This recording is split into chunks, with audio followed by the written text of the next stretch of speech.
Today from New Jersey, it's the SNL Nerds, the show where two comics from New Jersey nerd out about Saturday Night Live. I'm your co-host, John Trumbull. And I'm your co-host, Darren Patterson. Hello, my black co-host. You did it! I did it! Yay! We'll talk about it, but yeah, when that sketch came on and Mikey said that, I think he said with Greetings, Black King. Yeah. In the back of my mind, I was like, I wonder if Trumbull is going to greet me that way, because that would be nice. Because he'll feel like he has a license to do that now. I know how his mind works. When he sees Mikey Day do something, he's like, well, I guess it's okay for other white guys to do that. Greetings, Black King. Yes. Yeah, like I do like how when Dave Chappelle comes to host the show, they always have Mikey Day do some variation of awkward white dude. So it's his wheelhouse. He seems to be very proficient at it. He's good. He's good at playing awkward. He's good at playing incredulous. I mean, I like Mikey Day so much. He's really one of my favorite cast members. Yeah. Days. Yeah, no, absolutely. I mean, I think devotees of the podcast will know. I think we were kind of hot and cold on him at the beginning because he came in with Moffat and we kind of couldn't discern the two. But then as the show went on, they were able to sort of show what each one brought to the table. They were able to differentiate. Yes. Yeah. I mean, I think if I remember correctly, they came on before we started the podcast. We might have still just been live blogging the show on my Facebook page back then. That's basically how this started. Like just Darren and I talking about SNL in this gigantic ass thread, like analog style. Yeah. Yeah. And then, our producer, Frank Ablawi, just said, you guys could make this into a podcast. And we were like, hey, that's not a bad idea. We could try that. And that's right. Let's try it for, at the end of the summer when the new season starts and see how it goes. And here we are, like 6.5 years later? We started this in 2018. Is that right? That sounds about right. Yeah. Yeah. We're coming up on 7 years now. 320 episodes. Yes. Holy moly. Wow. This is, wow. We've been at this, haven't we? We have like a body of work now in the podcastosphere. That's crazy. It's something I still have like a hard time wrapping my brain around. It's like, we've been doing this for a minute. And it's been so long, I don't even think about it that much in a good way. Cause it's just like, it's become just a thing we do. Yeah, absolutely. Like, I mean, we used to meet up at the studio, at the old studio in Clifton, and then pandemic hit, and we had to figure out how to do it remotely. Right. And we just kept on doing it. We've had guests. Because really it's easier. Yeah. Oh, yeah. We don't have to drive anywhere. We can do it in our pajamas if we want, Yeah. We can watch and rewatch the show like right up until record time. It's so much better. It really is. It's the bee's knees, kids. I mean, don't get me wrong. I love seeing you, and I do miss seeing you on a regular basis because we don't live terribly close together anymore. But so I miss that aspect of it. But the rest of it, it's just so damn convenient. Yeah, this definitely helps out quite a bit. So as long as it's disconvenient. Folks, you're probably going to hear another 230 episodes from us. Whew. Yeah, I don't know. We'll see. I'm taking it season by season at this point. I can't commit you to that right now.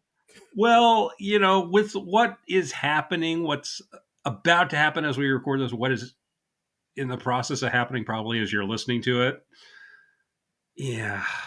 Yeah, that's true. I mean, comedy might be outlawed. Who knows? Yeah, I mean, okay. Before we get in there and before we get real with that, I have a few comments about last week's episode, our 48 Hours episode that just came in on my Facebook page. And I got some comments. A comment from a cool comic book artist that I'm friends with, Steve Aloha. Aloha. He has a career in comics like going back to the 1970s, and he's like worked for Marvel and DC, and he's really cool. Okay. And so he lives in San Francisco, and he happened to comment. He said the 48 Hours crew spent a week in my neighborhood with their wardrobe makeup trailer in front of my house. Got to watch a lot of filming and be an extra for a whole 2 seconds of screen time. Very low key production. And I asked him for like a little more detail. I asked what scene he was visible in. He says, "I intend to listen to your podcast when I have a moment. Me and a friend were watching them set up for an evening shoot when we realized we were standing with the extras. The AD started telling us where to go, and we just went with it. Crashed it, one might say. It was a scene in the Muni Underground subway where Nick Nolte and Eddie Murphy are trailing their suspect. I was one of those milling around before all hell breaks loose in the next scene. Also got to watch them film a short scene, and he included a photo of the scene, with multiple takes of Eddie doing various deliveries, serious, curt, wise ass. Interesting to see how it was edited for tone. Walter Hill, that's the director, was pretty accommodating in letting the neighbors watch. A great education for me in filmmaking. And then he continues on. He says a couple more recollections. 3 large trailers were parked in front of our house and the neighbors.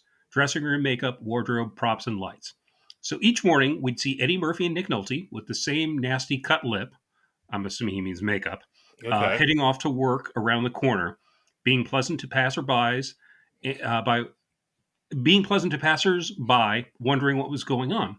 The local kids were excited to see the Saturday Night Live guy in person. The subway filming was done over a few nights, commencing after regular public service ended. Good craft service too.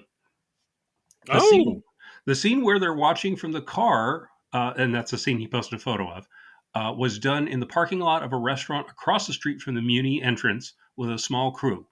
Walter Hill and Roger Spotswood, described to us as the script doctor, were coming up with lines as they were filming. They were patient with us, asking questions. Roger Spotwood directed Nolte's next film, Under Fire. And he says, "I look forward to your podcast." So, thank you very much for that, Steve. That was really great to get a little context from somebody who was actually there. you're very nice. I like Yeah, how he gave a shout out to craft services there to the caterers. yeah, yeah. And I hope he ended up being paid as an extra because it sounded like he just kind of mixed in. And I mean, I hope he had some paperwork done and got paid for his time. But Yeah, no, absolutely. Hope but so. even if he's not, that was probably fun. So Yeah, no, absolutely.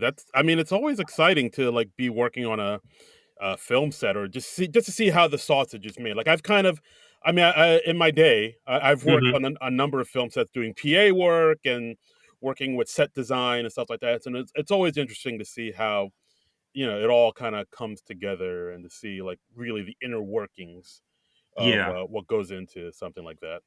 yeah. I've never been an extra on like a major motion picture or anything. The Mm. closest I did about that was, ooh, I don't know how many years ago this was. This had to be at least 10 years ago.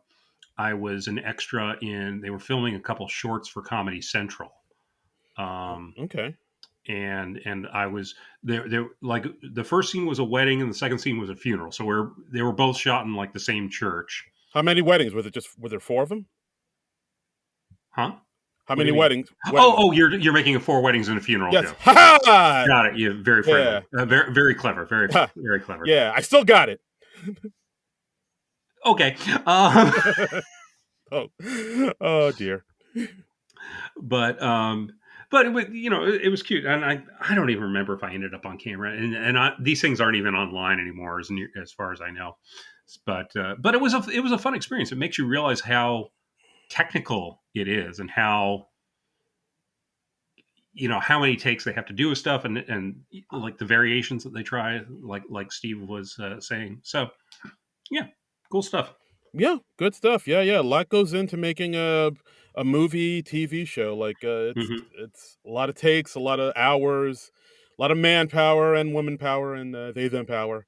But yeah, yeah, it takes a lot. So once you're able to see how that's all made, it like kind of puts a whole new perspective on things and Exactly. Yeah, you. you get this whole new appreciation, and Mhm. um, so I guess we should start talking about this week's episode of SNL with Dave Chappelle and Glorilla. There it This is. is this is the episode, season 50, episode 11, and this is the episode from. January 18th, 2025. First So, episode of the new year. yep. So, they've been off since before Christmas, so a lot to cover. A lot to There's been cover. some eventful news events and Yeah. stuff. Yeah, and of course they did a thing where they normally do, like in the cold open, they try to kind of cram in everything that's happened within like the Yeah. past few weeks that they were off. Let's at least mention every single thing that happened because God forbid, if we don't address something. There's nowhere else to mention it. I mean, there's Weekend Update, yeah, but other than that, there's nowhere else to mention it. Yeah. So this cold open, it was a lot. It's the MSNBC special coverage cold open. We got Sarah Sherman as Rachel Maddow. She says, "Hide your older bookish lesbian daughters," Yeah. which was that was cute. Hmm. I think Sarah's a pretty good choice to play Maddow. I could see it. Yeah, she looks the part Mm-hmm. for And we sure. have, let's see, I wrote down all these names. We have Ari Melber, Marcelo playing Ari Melber, Hmm. Chloe Feynman playing Stephanie Rule, Right. Ego as Joy Reid, and Andrew Dismukes as Chris Hayes. And so right from the rip, I'm realizing, geez, I don't watch as much MSNBC as I used to because I only know who like two of those people are. Yeah, like Chris Hayes, I kind of know. Yeah, he's the Uh, all in guy. yeah, Joy Reid, I kind of know. Ari Melber, I sort of know, just because he has this thing where he likes to insert rap lyrics, like old school '90s and '80s rap lyrics into his set whenever he's talking. Yeah, As his and he quotes from DMX in this, right? Yeah, so you go making Yeah, me lose my mind up in here, and he quotes Eminem. That's actually like his thing. He will slip it's a in real thing he does. Okay, rap. So that's the news, people. that's okay. All right. But yeah, but Stephanie Rule, I don't know at all. No, but apparently she has, I guess, sort of a flirty delivery style or Yes, something. Because like they say at one right. point, I don't know if you're giving me the news or trying to pick me up. Yeah, hungry eyes. Yeah. So, and the basic joke here is that they're trying to focus, but they're constantly, they're going to say like, okay, we're going to on this new administration, we're going to keep our eye on the ball, and we're going to focus on what this guy does and not what he says. But then, of course, they're constantly interrupted by breaking news on the latest idiotic thing that guy has said. Right. Of course, the next president talks about how he wants to trade Connecticut for Italy, and talking about how Arnold Palmer has some of the longest balls in history, and exploring the possibility of purchasing Emerald City. And and this kind of crystallizes the problem of parroting this guy is because like the real stuff he says and does are so stupid and absurd. He's really impossible to parody because you can't really exaggerate it. Yeah, like yeah, trading Connecticut for Italy. That's believable. That's something I feel like he could say. Like, 100%. yeah, Yeah. yeah, yeah. Yeah. I'm Oh like, yeah, I can see him being that dumb. And yeah. Like, get rid of New Haven. We don't need it. yeah. Let's get And, Sicily in here. and this is the thing that it kind of forced it to sink in for me. It was like, oh God, we're really doing this again, aren't we? Yeah, Because yeah. I'll be honest, I've been kind of in denial since the November election. Same, same. There's no shame. I think we all us, you know. I don't want to Left say leaning. left Yeah. leaning or just caring and intelligent, Empathetic. empathetic, Yeah. intelligent. All of us has been saying that. Like everybody that realizes this is bullshit, we've Yeah. all been like kind of girding our loins and battening down the hatches for the Yeah. next Because, 4 years after we, that we happens. know how bad it got last time around. And, ugh, it could very well be worse this time around because, like, a lot of the safeguards that were in place aren't there anymore. So, yeah, I think everybody's, like, kind of on edge of, like, what the hell's going to happen? Mm. Can we come back from this? And Yeah, I don't, yeah, it's gonna be. We're like, folks, we're gonna try to keep it as as upbeat and light as possible as we can on this podcast for the next 4 years. Because like yeah, I feel like a lot of people kind of listen to this as like an escape from all that insanity. yeah. At the same time, it might get real. once in a while because we got a event. But honestly, I don't relish the thought of having to talk about that guy for another 4 years. No, not And at and no. and because we're going to be reviewing sketches about the news, it's kind of inevitable that we kind of talk about the real issues and all that. But so I Yeah, don't know. Yeah, I mean, I'm trying to like disengage from a lot of that as much as I can just to maintain my own sanity. But no, for sure. so I don't know. Here's where I am right now. I really want to maintain the fun of this podcast, but Hmm. I feel like talking about this guy again, it will start to suck out some of the fun. So I don't. Yeah. So I don't know.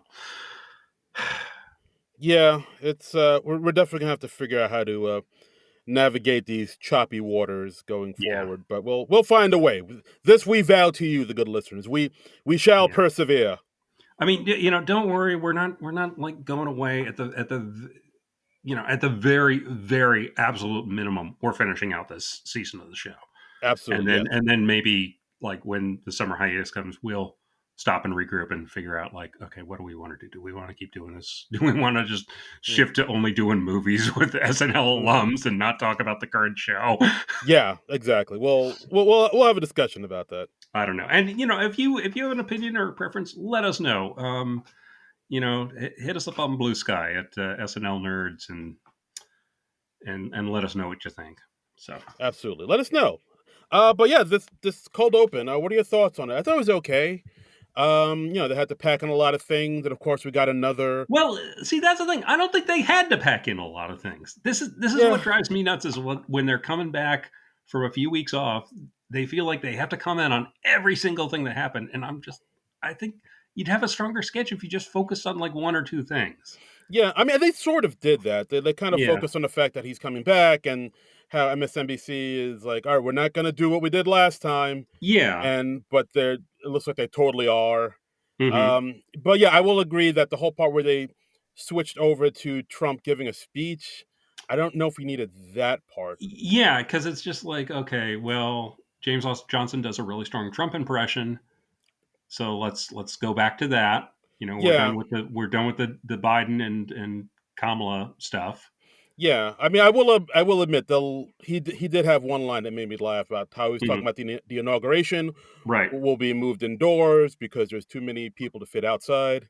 Yeah. Like that took me a minute to like, That's a good oh, line. That's a good line. I see. Best line I heard about the inauguration being moved indoors, and I don't have the post in front of me, so I can't credit the genius who came up with this, but they said, um, "Oh, what a wimp! Be a man like William Henry Harrison, who okay, if you don't know, he refused to wear a jacket at his inauguration, the year he was inaugurated. He ended up catching pneumonia and died of it after only a month in office.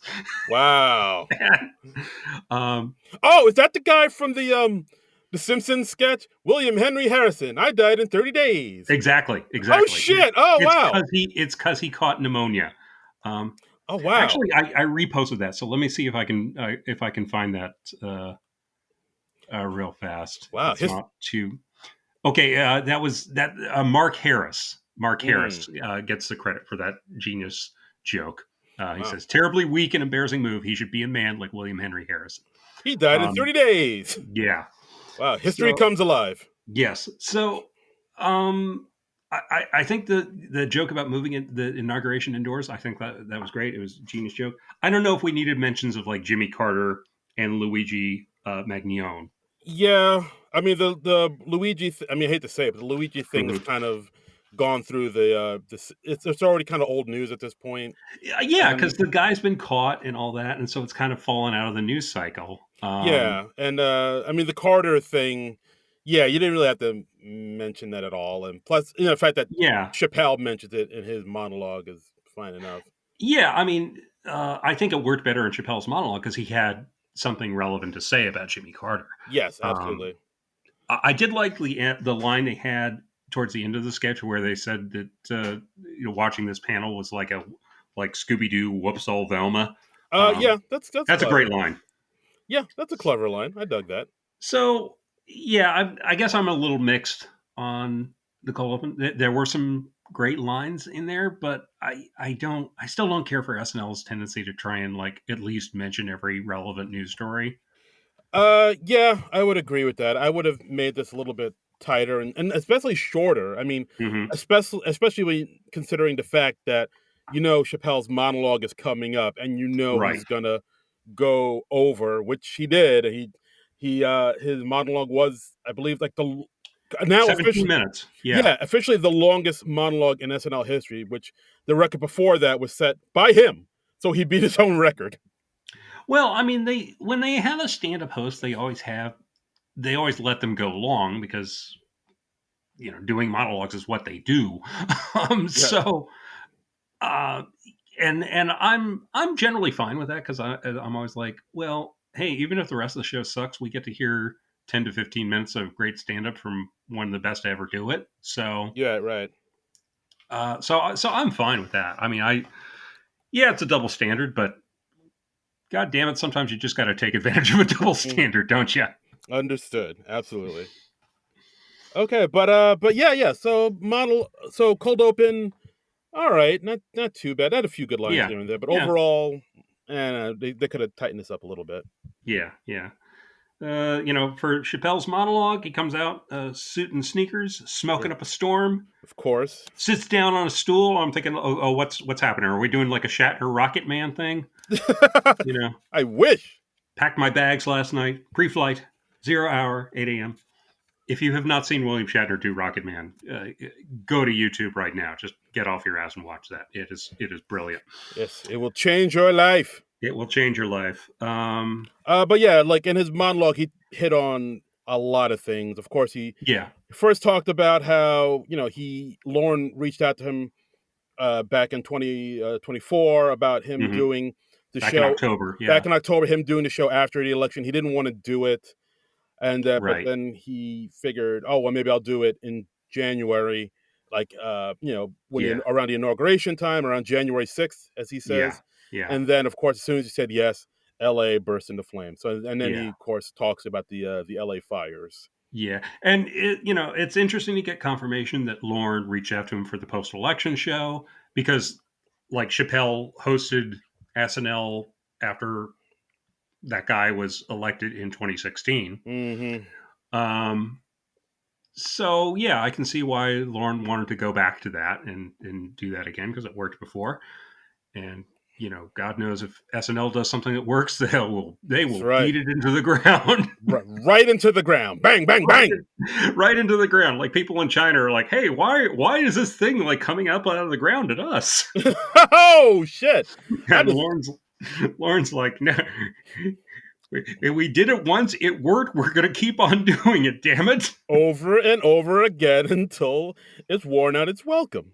Yeah, show's been on for 50 years. Do you not get how this works by now? Yeah. But yeah, but I mean, also at the same time, I know for a lot of people, Chappelle is a little bit iffy because his jokes Hmm. about stance on trans people, and that last Right. time he had those jokes about the Jewish people. Hmm. So, like, I will admit, I was a little like Trepidatious. trepidatious, to say the Yeah. least, about what he would say this time around. I'm happy that it wasn't as bad as I thought it'd be. He said a Well, few things that were he like, outright says like, "I'm trying not to be controversial. I'm trying to turn over a new leaf." And it's like way too soon to do jokes about the LA fires. Wink. Um, and honestly, I think he walked that line pretty well. there was one joke where I was like, I don't know, just because he was Okay. talking about how it was a joke where, like, he starts off by saying, if you are a rational thinking person, you would, with all the Yeah. fires that happen, you would say that God hates these people, these sodomites. Yeah. Uh, Yeah. That's the one joke where I was like, that's a little sketchy. Okay. yeah, but then he Um, said, like, well, that's not true because West Hollywood went unscathed, mhm. because how can you burn what is already flaming? Yeah. I was like, hmm. Yeah. I mean, hmm. I don't know. I'm not wild about that Yeah. one. I'm okay. I'm a two. Here's where I am on that joke. One, it's a little hacky for Dave Chappelle. Um, It is, right? yeah. like a gay people flaming joke in 2025. It's kind of hacky. Yeah. Um, and yeah, and also the subtext of the joke of what it's saying. But for the most part, the rest of it, I thought he had interesting, fresh takes. I mean, he is a very original thinker, He and is. that is what I like about him, and that is what makes him a spectacular stand-up. He is. He did have some other stuff, like him talking about how, Yeah, in LA, it was like the most expensive catastrophe. That's only because it's in LA. Like I could have burned down half of Mississippi for like $600, 700, right, right. things like that. Um, Him talking about how the fire had affected him personally because he knows a lot of people who lost their houses, like Madlib, who's this mhm, fantastic producer who was on when the last time Chappelle produced what the last time Chappelle hosted a show with Black Star, and Carrie Elways lost his home, who he right. starred in Which I Robert. hadn't heard. This is how I found out about I that. didn't hear that either. Yeah, I knew a lot. I knew Billy Crystal lost his home, and like there's like a few other celebs I yeah, knew for sure lost a lot of shit, but I didn't know about yeah, Carrie Elways. yeah. I mean, it's just yeah, it's such a tragedy, and Yeah, it's so awful, and yeah, my heart yeah, goes out to him because it's and yeah. I mean, I can't even imagine what you're going through, but well, it's oof. and something that amused me a little was when he said Carrie Elway's name. Some people in the audience kind of instinctively wooed because they love Carrie Elways, and then he said lost his home, and people shut up so fast. And they shut up so fast, it was kind of amusing Yeah, it's so because they weird. were like, "Oh shit!" It sounds like we're wooing him losing his home, and Yeah, it is so weird how people just like as soon as they hear something they recognize, like a right, person or a place, to be like, "Yeah, woo!" And yeah, they won't yeah, even wait for the person to finish what they're going to say about that thing. yeah. They It- didn't wait for the context, and yeah, exactly. Context, people. I think they were. I think they were gonna. They were thought they were gonna hear a story about like Carrie Elways swooping in as the Dread Pirate Roberts and rescuing people from the fires or something. Oh, oh I god. don't. They were. I'm sure they were just like me. They hadn't heard that this happened to Carrie Elways and his family. Mm, So yeah. Um, absolutely. so But I mean, but yeah, Chappelle also talked about of course, the statements he made during the mhm. debates about Haitians and how Yeah, they're eating dogs and cats, and how like this affected him because he was about yeah. the Haitians in Ohio. And Chappelle, he lives in Ohio, yeah, not exactly. not far from Springfield, Ohio. Exactly. And he was talking about how, yeah, no, the Haitians are good people. They were moved here legally by our government to save a Hmm. lot of companies' jobs, and did jobs that white people didn't want to do because, white people were too busy doing other things like, heroin and sleeping on the streets. Yeah, yeah. I like that he was pushing back against that lie, Yeah. and and then he said, like at one point, he said, "It's no fun being famous anymore. It feels like storming the beach at Normandy, but I have to smile all the time." And he goes in there. I'm starting to get a little nervous because Yeah. when famous people start bitching about being famous, Yeah. it's really tough to get behind them. It was getting like, oh, is he out of touch now? Like Yeah. I mean, I sort of understand what he's saying because yeah, with social media and everything, and Hmm. like everybody filming everything and everybody being in your face and questioning all your moves, it is a little more difficult to be famous. I Hmm. because it is because like at the time, like when you were back in the day when you were a famous person, people like kind of revered you a little bit more and looked up to you more because you were able to do a talent and a thing that most people couldn't do. Well, and But also like because in like a pre-social media age, we had that distance from that celebrities. too, yes, very much Yeah, so.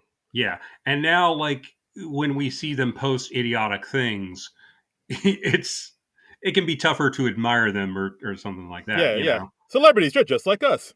Like there was I'm not going to say who it was, but there was like a an actress that like had a crush on going way back, and like in the lead up to the election, she was like, and that's why I think Robert Kennedy is the person for me. And I was just like, yeah, okay, I'm gonna have to unfollow you now. I'm sorry. Oh boy. you know, Damn it. Yeah, sorry. I'm gonna have to keep my distance from this celeb because I don't need to hear this. Uh, I'm sorry, Zachary Levi broke your heart, man. Not him, but Oh, okay. that was another one. I think I unfollowed Zachary Levi too. Okay. I did not have a crush on Zachary Levi back in the Okay. day. All right. I'm making jokes here. I'm good. I Yeah. thought like what? We can't make jokes no more. Just making jokes here. Hey, Maron. Um, but I liked, but I thought Chappelle, like, he segued into a way we could kind of relate to it, and he talked about how, like, he wasn't invited to any of Puff Daddy's orgies, Yeah, because because that's how he found out he was too ugly to be invited to an orgy. yeah. See, that's a good premise. It's like, all right, that's That's something. great. And he also said, like, well, let's face it, I have major snitch energy. Great line, great way to, like, pull the audience in from Yeah. that. And he did kind of an act out of him, like, standing in the corner, just, like, watching people and shaking his head. And I mean, it was good stuff. Like, I think, like, only the best comedians can make you laugh at stuff you can't personally relate to, or even stuff you disagree with. They can still find the funny in it. Exactly. See, because that's a thing where, like you said, like you mentioned, with the him comparing being a celebrity to being a soldier in Normandy. Like the Yeah, average person's like, "What the fuck you talking yeah, about?" yeah. What are you talking about? Yeah, Yeah, but then this talking about like how he's too ugly to be invited to an orgy. That's a little bit more like, oh, okay, that's like more like insecurities and being yeah. insecure about You your can look. imagine that. You can relate to that. Yeah. Exactly, exactly, for You can sure. relate to not being invited to an orgy, or at least I can. I have yet to get that invite, so Yeah, yeah. we're in the same boat, my friend.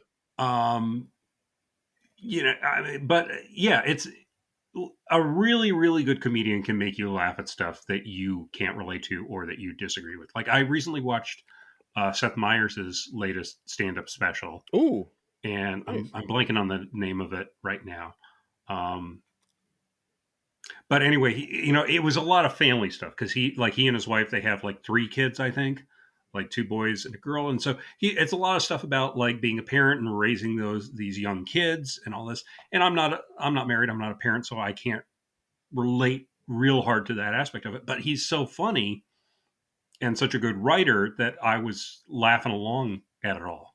Mm. He's talking about how, like, when his kids are throwing the dice and they're playing Monopoly, and he's like, "You're coming in way too hot," then he talks about having to fish all the dice out from under the couch, and it's great stuff. It's great stuff. Um, Yeah, for sure, absolutely. It's good the way when you can find, like you said, they can find a way to make their things relatable to everyone.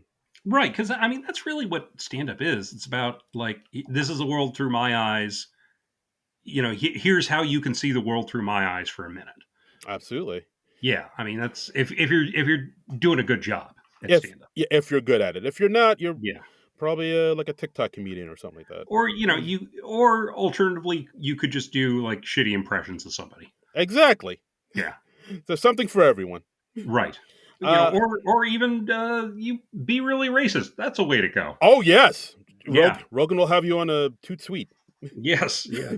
But Um. but then this ends with him talking, on a bit of a somber note about Jimmy Mhm. Carter and like Yeah. talking about the guy that's going to be the next president, and Yeah. then he tells a story about how Carter went to Israel and went into Palestine territory, Yeah. and like him saying like, well, like, people have talked about Carter, like saying some people say he was a bad president, some people say he was Mhm. good. He's like one of the presidents that's kind of been pretty divisive, I guess. Yeah. And he ends this that saying, well, look, I don't know if he was a bad president or not, but he was definitely a good man for going into the Yeah. Palestine territory if Yeah. he wanted. And then it ends with Chappelle saying, "Look, presidency is no place for petty people." And he talks to Trump, Yeah. or that man, saying, "Look, we're all counting on you to do better next time. All of us need to do better next time. Don't forget your humanity. Have empathy for displaced people, whether they're Yeah. in the Palisades or in Palestine." So, Great line. I think it's a great thought to end on. mhm. I feel like that will go unheard Yep, because if that guy was capable of change, he would have changed by now. yeah, like he would have changed the first time he was president, and I really don't see Yeah, people were like, "Oh, he'll grow into the job," and like no, people his age don't change. Like that, no, you are who you are at that age. And also, he got to where he's at, not changing and being the person he is. Like he hasn't had any repercussions for being who he is and being like, oh wow, maybe I should be a Right. different person and Well, change. that is what happens to you when no one in your life tells you no. Exactly. Because then you start to think like, oh, no one ever tells me no, or says, oh, you're wrong about this, so therefore I must be a genius. Every idea, every thought that comes out is a pearl. And no, it's just, Yeah. He's been a shitty person his whole life and he got to be president twice. Like yeah. why would he change? Why would he and change? and found guilty of 34 Yeah. Like felonies in between. why and would he? Yeah. and yeah. He seems to be doing all right just by being a piece of shit. So why Yeah. bother changing? Yeah. Wow. All right. I'm getting hot. I'm getting hot. I'm sorry. Yeah. I'm sorry. No, it's okay. It's okay. We gotta Let me we pull it gotta back. unload a little bit. Let me. And Yeah. Sorry. Let me pull it back, people. Sorry. Sorry. so anyway, let's move on to the first sketch. Yes. Immigrant Dad Talk Show. This Part is two. part two, because they did this before. When did they do this before? I'm forgetting. The Rami Youssef episode, and I think I have Okay. writing credits for this one. All right, great. I believe this was Mike DiCenzo, Jake Nordwind, and Marcelo helped write this as well. All right, your story checks out. Yep. Yeah. I mean, I just know that because Mike DiCenzo just put this up on his Instagram. Yeah. So. Okay. Well, yeah, I feel like he wouldn't have much reason to lie. So yeah, I think we can safely go with that, as this was written by them. In DiCenzo, we trust. Yeah. So we got Marcelo reprising his immigrant dad character. We got Dave as his black neighbor Richard. You don't have to. That's how he's introduced. You don't have to call me that. Just call me. Yeah. It's like, oh, sorry, African American Richard. Yeah. Or Black Richard. just call me Richard. And together they talk about things our sons like they shouldn't like. And Chappelle says, like white people. Yeah. My son likes dry chicken and improv. Those are two very white people. I will admit. I felt that. I've been in an improv troupe for 5 years. I'm not currently, but a 5-year chunk of my life was spent in an improv troupe. So. Yeah. I was like, dry chicken and improv. That's it. That's white people in a nutshell. Yep. And then we have Mikey coming out as another neighbor, Kevin. So we get to see Mikey play a awkward white dude, which he excels at. Let's be real. It's the role he was born to play, baby. Yeah. Let's see. We had a little Law and Order reference because I have in my notes Law and Order Chung Chung. Yeah. Which is a white dude who did a bit about Law and Order in his act for a long time. I was appreciative of that. Oh, nice, very nice. But yeah, and of course, Mikey brings out his son, Andrew Smukes, and of course, the two of them have a secret handshake with a kiss at the end. Kiss on the lips. Yep. Yeah, kisses his son like Tom Brady. Yeah. That occasionally happens. Fathers and sons kiss on the lips. Yeah, it happens. And then they escalate it. They bring out Chloe as Mikey's wife, and the two of them just hug. So yeah, exactly. It's like, why do you do that? That's weird. Yeah. I mean, overall, I thought the sketch was okay. I think it worked better actually than the first time we saw it, because I think the first time we saw it, Keenan was in that sketch because he was played like another immigrant dad on the side that would interject once in a while with a few non sequiturs about his kids, and I feel like that messed with the flow. So it seems like they took him out of this version of it, and it seemed to flow a little bit better. So you're saying less Keenan makes a better comedy sketch? I'm not saying that directly. You heard it here first, folks. Oh, wow. All right, well, Darren doesn't want Keenan in sketches. Get him out of there. That's Darren Patterson. He's at Darren Credible on all socials. Oh God, Keenan will never put me in his new project now. Let him know what you think, Keenan stands. Oh God, Keenan Hive is coming after me. That's right. I'm assuming he has stands that he can harness to get you or something. Keenaholics, whatever they're called. Keenaholics, yeah. They need a good nickname. It feels like. Yeah, but yeah, overall, I do think because he wasn't in it, and the back and forth between Marcelo's character and Dave was good too. Marcelo had a few good lines in there. They bring up what would you do if your son slammed his door in your house? Right, and Mar- he's like, "Oh, my son doesn't have a door," because he was, like, looking at too much pornography. exactly. And then Yeah. Marcella says, "Look, if he did that, I'd have to shoot him because he needs to show me respect because my balls used to be his house." I Yeah, don't know. yeah, That's just a funny. and I liked how Devin came in at the very end, and he was just like, "Hey, dad. Hey, son," and then he just, like, immediately walks off. Yes, exactly. But yeah, So, this was all right. This was better than the first time around, I'd say for sure. it was okay. It wasn't my favorite sketch of the night or anything. I don't know if I would have put it up front in the show. I feel like they're still finding their way with the immigrant dad talk show sketch. So, Yeah, they did seem to lean on the whole. There was this thing, this like wordplay that kind of leaned on a little bit too much, where like, oh, my son likes TikTok, and I'll say, let me TikTok to you about something, or uh, my son wants to be vegan, and I said, vegan talk about this after you eat your chicken. Like uh-huh. that little wordplay where like, oh, my son has a learning disability, he has disability to pissing me off. Hmm. They went to that well a little bit too much, a little wordplay thing. But like I feel like Okay. So I'm just writing this down.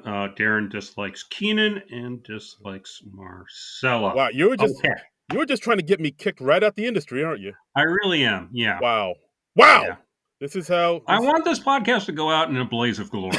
I mean, I want there to be vulture articles Mm. about the controversy and all that. Not that kind of controversy. Yeah. Settle down. Whoa. I want a mild, like Mickey Mouse kind of controversy. Yeah, we don't want to go full Yeah, oof. yeah. Yeah. Yeah. I'm not. Yeah, Yeah. I've talked about that story enough. Yeah. But Yeah. yeah, overall this sketch not bad. Not bad. Not a bad sketch. Hmm. But yeah. I preferred the next one more. Oh yes. Evacuation alert. Yes, I think that was a much stronger sketch yeah. overall. And that's probably sketch of the night for me. I would highly agree. Sketch of the night for sure. Yeah. So we got Dave Chappelle, Devin, and Ego as a family in the LA area. They get an evacuation order, and Dave Chappelle immediately like grabs a sledgehammer, knocks over a wall to get 500 grand in a passport he has hidden in the wall. So I love this. We're getting right into it. Mm. It's getting. I mean, we escalated it like immediately. It's really strong writing. I feel like when Chappelle hosts, the writing does go up a few notches. Yeah, like I gotta find out who wrote this sketch. I don't see anywhere. Yeah. I don't know if he had his own people come in to juice this up Well, or anything or like whenever he comes on, there's so much of the Chappelle show sensibility that kind of infuses SNL.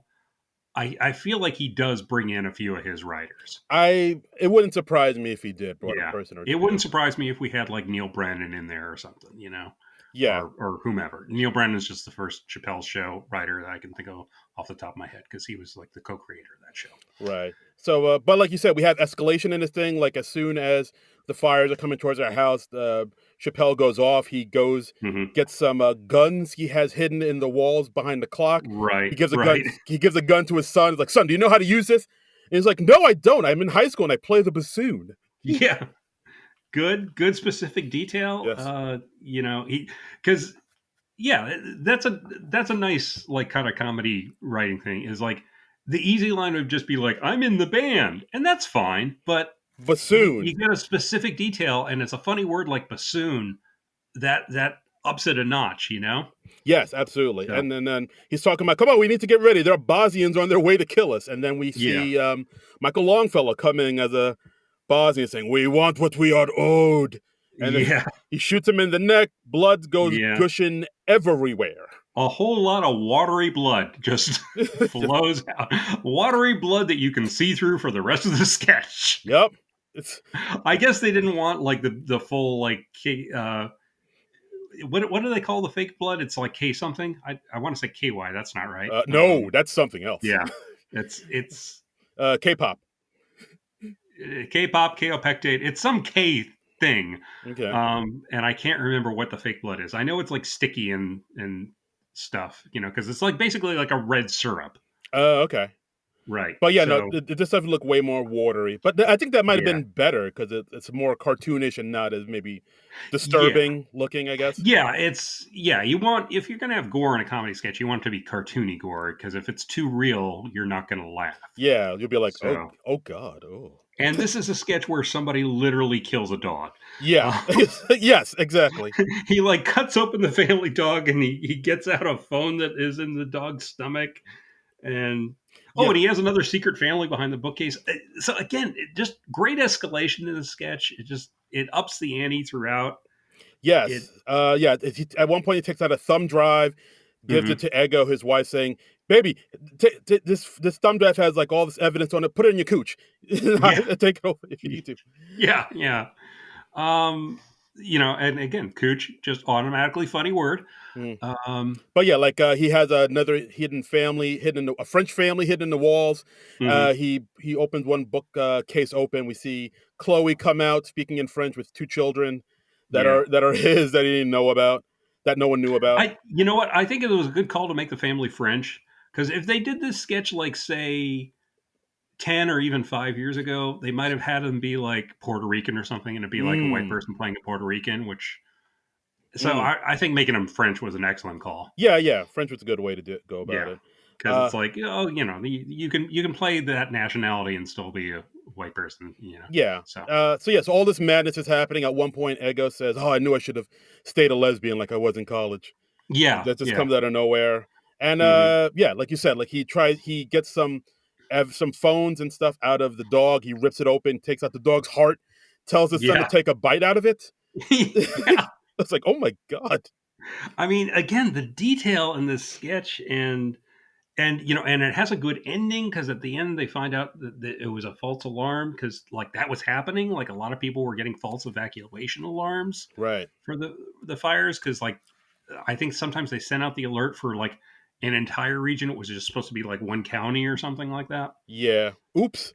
So yeah, really, really good sketch and just like Yeah. textbook escalation and a strong ending and that's all I ask for. Yeah. And I will say this, like I wasn't again, like I'm not a fan of Chappelle sometimes with his where Mhm. he's going, but I will say he did give it his all in this sketch. He was like really Yeah, kind of going all in on on this sketch and doing some he's really given it good. 100%. Like Yeah, he's he gets pretty physical in this sketch. I will mhm, admit that. mhm. Yeah, I this will give him his due there. was I mean, great writing, great performances, funny, didn't overstay its welcome. This is like almost my platonic ideal of what I want in an SNL sketch. Hmm. So, yeah, Yeah, good stuff. great stuff. Great stuff. Sketch of the night. Sketch of the night.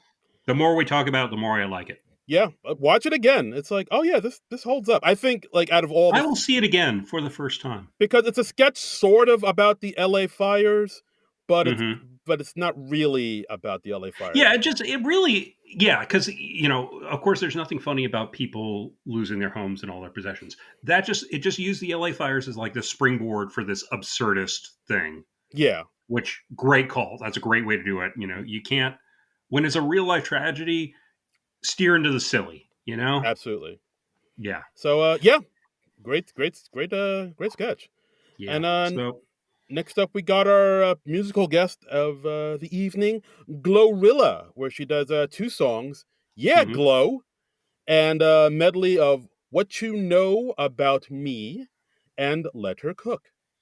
So three songs really.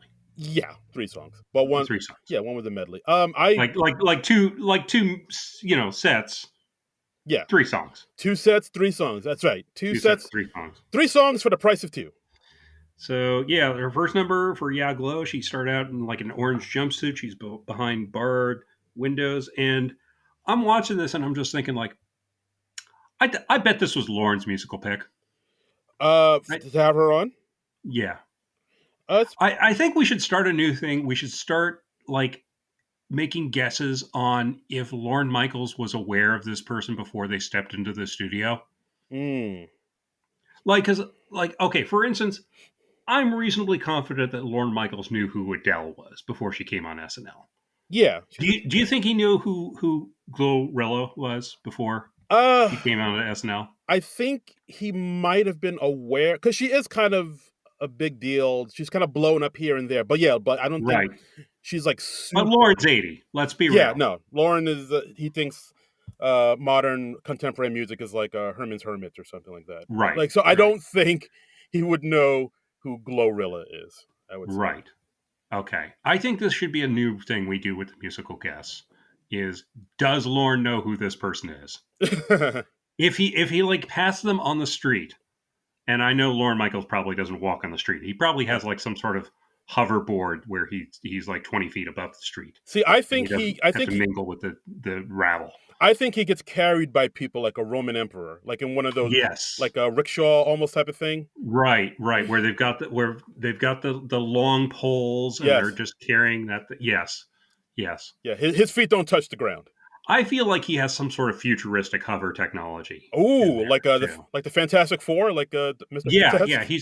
He's got like the Fantastic car. He's got like the bathtub Fantastic car, or Mm. maybe the one that the cooler design that Kirby introduced in the issue 13 when they first went after the Hulk. I'm Ooh. sorry, I'm probably getting a little too specific, but you brought up the Fantastic Four, so And I did it knowing full well you yeah, would go this route. I set you yeah, up. yeah. I set you up. Um. So yeah, Glorilla. I liked her second number better than the first number. That Uh, was a little catchier, I yeah, thought. I thought they were okay. I really didn't take down any notes. I mean, Were you a fan of hers coming into nah, this? not really. I knew of her. I know she was like a trap rapper from Memphis, but like I've heard a few of her songs here and there, but not enough to make me want to kind of explore her music really that much. Okay. Um, How about the white guy a little bit here? What is trap rapping and what distinguishes that from uh, regular everyday rapping? it's like, how can I explain it? It's like a kind of a genre of rap music Hmm. that's kind of it's like a subgenre of hip hop that kind of became popular in the South, I believe Atlanta. I feel Okay. like it's like it comes from the slang term but for a trap house is which is where houses in the South that are like kind of dilapidated or abandoned or people go in there to make the drugs. So Aha.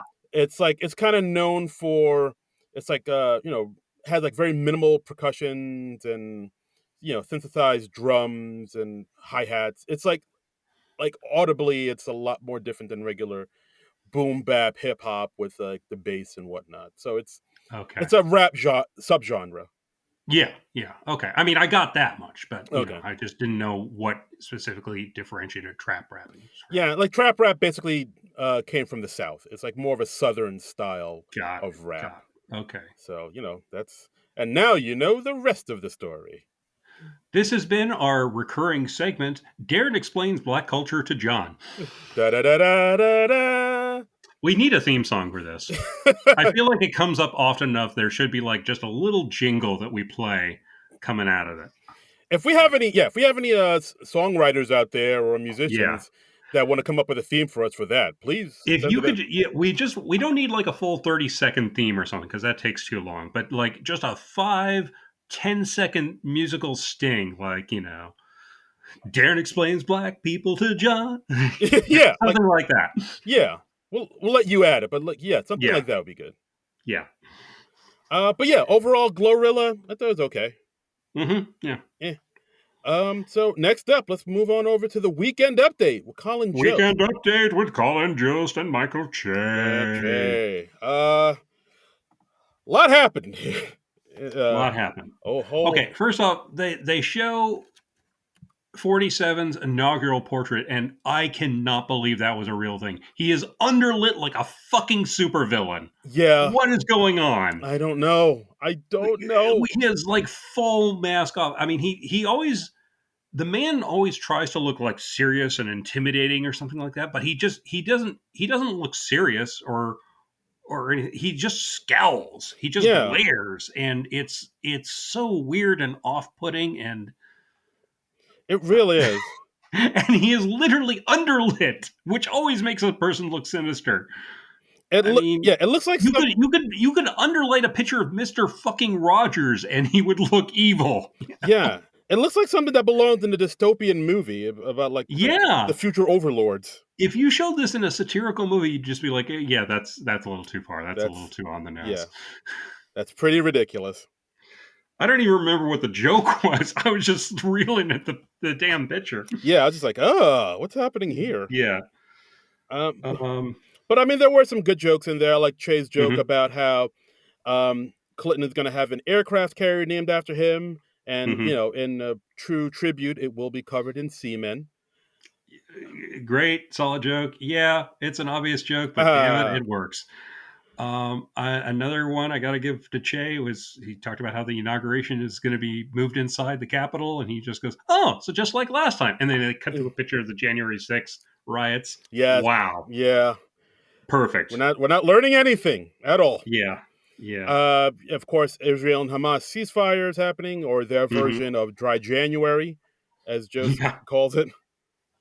And then Che talked about how the donkey that was modeled for the Shrek movie died at 30, just as he was about to reveal what he saw at those Diddy parties. Hmm. Funny joke, Good funny joke. joke, Good and joke. and that's one that like, I know Colin Joke's not writing jokes about Diddy. You know, No, no. that's a Che original right there. That's that's a Um, we had a couple death segments. We had Michael Longfellow talking about how TikTok is it's being banned, it's not being banned, and he's talking about why it should be kept around. yeah. Longfellow comes out first death segment he did in a while, and Hmm. I thought that was pretty funny. I really liked what he brings Yeah, to it. Like, always he says things like, "Oh, so we're just banning things because they're from China." Hey, John, right. do you know who else was from China? Jesus. Jesus. So about Yeah. that. I like how he just says, "This is the first political opinion I've ever had." Yes. Yeah. And just Longfellow has that deadpan energy, which just makes his material all the funnier. I love a good deadpan comedian. Todd Barry is one of my absolute favorites, Mm. and Longfellow has a bit of that energy, which I really like. And I loved how when Che's kind of pushing back against his insanity, he tries to swipe up on Che. Yes, that was good. I Um, liked how Che talked about, well, aren't you afraid they're stealing your data? And it's like, oh no, mhm. stealing my data, whatever. Oh no, China knows that I like thick Latinas, whatever. Yeah, yeah. Oh, Jesus. And towards the end, he talked about how he has ADHD and TikTok gives him Adderall, and I was like, oh, okay, yeah. So Yeah, that's yeah. I didn't know it was not a party drug until yeah, it's actual yeah. medication, huh? So yeah, I really enjoyed this. This was great, Yeah, and again, didn't overstay its welcome. yeah, Funny stuff. yeah. Part of me still, Ha- part of me, has a point of view. yeah, yeah. Like I talk, he's like, because he's like defending it, but at the same time, he's showing how TikTok really kind of has rotted away a lot of young people's brains. Like him saying, Yeah, like, well, what do I do now? What do I watch during a movie now? And yeah. Che's like, just watch the movie. Watch the movie, and he's like, well, but what if I'm bored for a few seconds? And yeah, and I get that as a Yeah, like as a Gen Xer who like struggles with ADHD, yeah, I get that. If a movie starts to bore me a bit, I am on my freaking phone. what if I'm bored for a second? I can't have Yeah. that. So Uh, it's probably best that I am not and have never been on TikTok because yeah, like I I don't mean, want to encourage that side of me. yeah, it really does. Like, I guess amp up. Yeah. I mean, I've never been on it. The only thing I know about it is kind of from what I've seen when SNL does a sketch on it or whatnot. Right. But yeah, it really does. If you have any type of like really super short attention span, it'll cater to that. So I really, Yeah. I don't know. Yeah. That ain't for me. But I do like this segment. I like Michael Longfellow behind the desk. Like, part of me kind of hopes Hmm. that if this is Jost and Che's last season, which it may not be. I kind of would like Longfellow would be an amazing choice. I would Yes. like to see him get it because they don't seem to be using him in sketches that much. So, Yeah. I mean, I don't know if that's by design or what, but like he does seem to really shine and do his best work when he's behind the desk. So, like, Yeah, because I mean, I think it's like kind of related because he has a stand-up background, so it's not too far off from just doing a stand-up monologue. yeah. So So, like, I say, if this is it for Justin Che, yeah, give it to Longfellow for sure. he could be a really strong update anchor. Yeah, I don't know if I'd want to see him do it solo or if I'd want to see him partner with somebody, but Hmm, that's a good point. long some configuration of Longfellow. Yeah, Yes, absolutely, for sure. yeah. And There was a quick bit that Jost did where he was talking about there was a California cartoonist who was arrested, and he had AI generated child porn, and he said, "Yeah, I'd like to talk about this in a new segment I call Hear Me Out." and Uh-oh. and and he talked about like, well, what's the problem with this when it's not a real child and it's just AI that's been trained on all these pictures of real children? Oh, I get it now. And Yeah. then that's it. Yeah, that was good. That was really funny, and it was brilliantly delivered by Jost. And again, just in out. You're out of the joke before you even see it coming. That's perfect. I feel like because it was really good and it did Hmm. well this first time around, we're going to see it again for sure. You know what? If it's as clever and as quick as it was here, I wouldn't mind if this becomes a thing like really with Seth and Amy. Mm. Yeah, same thing. As long as they don't try to make a meal out of it. If they just have it, be these quick bits, that's great. So Yeah, no, you know, I got a kick out of that part. I really did. and I love that Jost is enough of a sport to like look like he's advocating horrible stuff. I mean, we get kind of that in the joke swap. I mean, I love how Jost just lets it be open season on him now. Yeah, I mean we get to see a lot of that in the next death segment with Absolutely, the yeah. original Nosferatu. The original Nosferatu, and of course, if there's hideous makeup, it's going to be Sarah Sherman underneath it. The Hmm. makeup department must love Sarah. They must have so much fun with Sarah. She has to be on like a first name basis with all of them. She remembers all their they seem. Well, I hope so. She's been on the show a couple Oh right, years yes, of now, course, so yeah. I, But I hope that they are on a first name basis.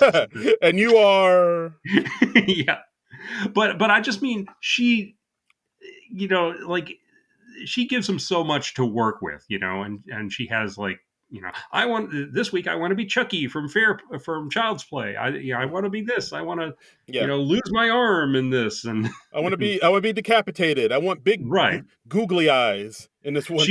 She was on Seth Meyers this week, and she had framed a makeup piece that she had that was like a hump that she had, because they did that Elephant Man parody. Oh What was right, it called? right.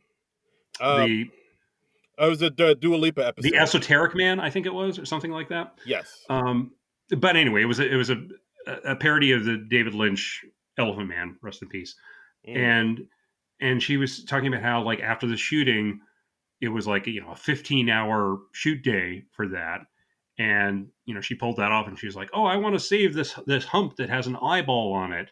And the makeup people were like, "Well, you don't want to do that because you've been like sweating in it all day. It's going to get really stinky." And she said, "Yes, but I dried it out on an old script," and then she like put it in a sealed frame.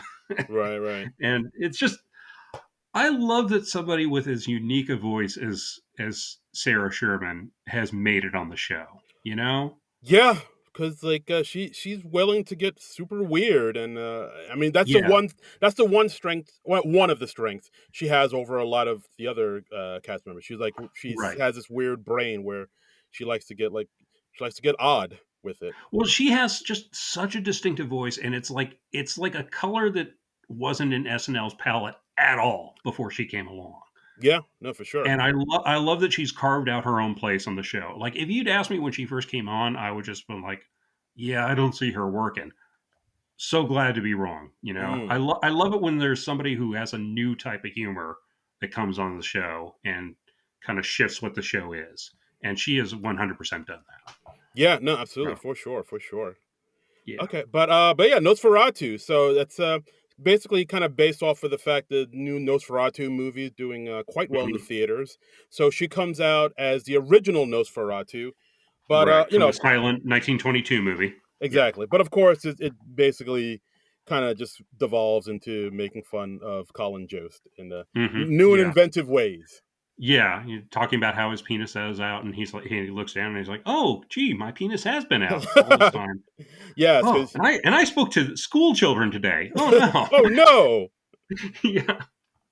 And Joseph's just learned how to play that and just roll with those punches, and yeah. they're a fun duo. Yeah. Yeah, like at one point, Nosferatu kind of puts his cold, long fingers in Joseph's face, and he says, "Oh, don't touch me with your cold, slimy fingers."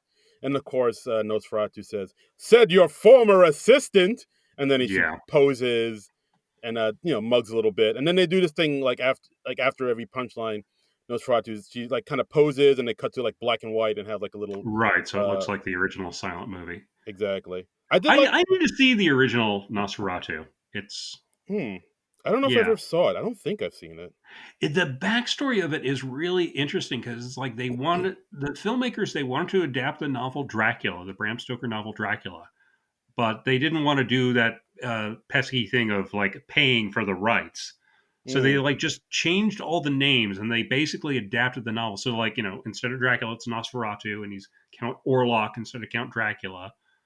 And but it's, from what I understand, it's like beat for beat the plot of Bram Stoker's Dracula, Oh, the really? the novel, not the Francis Ford Coppola movie. Got it. Um, and I did see, like, years ago there was a film with Willem Dafoe and John Malkovich called Shadow the Vampire, where the premise was that they hired a real vampire to be in that movie. Oh, okay. And so for the whole time, like, Malkovich is the director, he's trying to keep uh, Defoe from feeding on all the other actors in the movie long enough so he can finish his film. Oh, It, wow. it, it was kind of a joke about like how obsessive directors can get and how they can just kind of overlook heinous things just in the name of getting their movie done. Yeah, that sounds about right. That sounds like Yeah, Hollywood. I remember it being a pretty good movie. I haven't seen it since it was originally out, Oh, yeah. I don't think I've seen it but all, but yeah. Have you seen the new Nosferatu? I haven't. I have not. I've heard a lot of good things, positive things, but I don't know. Like, I guess I'm a little bit of a fraidy cat when it comes to like horror movies and whatnot. Like, I Yeah, try not, but then I have seen like a lot of good horror movies that can kind of be categorized more as like psychological horrors that I've liked quite a bit. So like it's yeah. I mean, I love a good thriller or suspense. If it starts getting gory, if it's like a slasher film, yeah, nah, I can't. yeah, slasher I don't. films. I just don't find that stuff entertaining. Yeah, Yeah, slasher films. I kind of like, nah, son, I'm out. yeah, yeah. But yeah, I thought this was pretty good. This part of with the weekend update segment with the Nosferatu.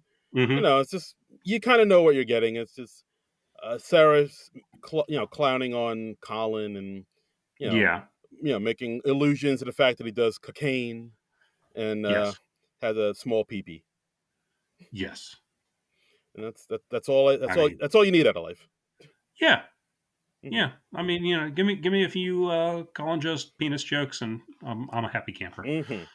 And yeah, and then at the end of this segment, they put up the SoCal Fire Fund, the Yes. fund for the Southern California, of course, for the LA fires. And And Just was wearing a T-shirt for that cause as well oh, at the Good Nights. I right, right, noticed. So, yeah, yeah, absolutely. so S- yeah. If you're in a position to donate, yeah, please donate. So, yeah, help out. because a lot of people are hurting. Yeah, it's rough out there, and it's only going to get rougher. Hmm. Oof. Yep. So yeah, overall weekend update, not bad, not bad. Yeah, I was pretty happy. Some Yeah, solid jokes, a couple funny death segments. That I'm saying this a lot this episode. That's all I want. yeah, it's all That's right. all I want. My base requirements were met. Let me Yeah, just say that. yes, base requirements met. Yes. Right.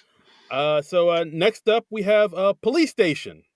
Police station. We got Devin there. He's reporting his girlfriend is missing. We got Bowen and Mikey as the two cops taking his statement, getting the information.